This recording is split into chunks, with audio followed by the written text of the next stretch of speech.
ওকে, নেক্সটে আমরা যাব হচ্ছে জাভার ডেটা টাইপ বা এগুলো নিয়ে আমি কথা বলতে চাই না। তাও যদি হচ্ছে আমরা কুইক রিফ্রেশার চাই, আপনি যদি WC স্কুলে যান, জাভা ডেটা টাইপ, ওইখানে খুব কুইকলি আপনি কিছু এক্সাম্পল পাবেন।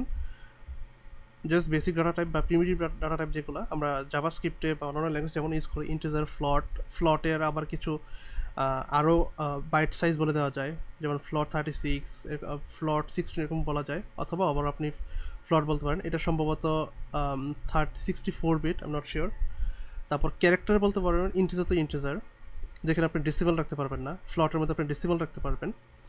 আর ক্যারেক্টার হচ্ছে এটা সিঙ্গেল ক্যারেক্টার, এবং জাভাতে হচ্ছে আপনি যখন সিঙ্গেল ক্যারেক্টার মানে ক্যারেক্টার ডাটা টাইপ আপনি ডিফাইন করবেন, তখন ওইটার ভ্যালুটাকে অবশ্যই সিঙ্গেল কোটের মধ্যে ইয়ে করতে হবে। যখন আপনি ডাবল কোট করবেন তখন সেটা হয়ে যাবে string. Let me show you.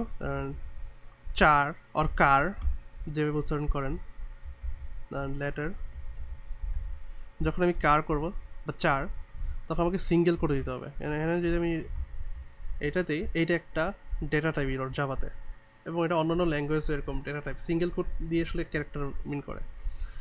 Alright, তারপর বুলিয়ান, তো বুলিয়ান ট্রু ফলস, এই প্রিমিটিভ ডাটা টাইপ। তারপর আরও কিছু প্রিমিটিভ ডাটা টাইপ আছে, যেমন বাইট, শর্ট, ইন্ট, লং, ফ্লট, ডবল, বুলিয়ান, চার, এগুলো আছে। এগুলো আপনারা দেখে নেবেন।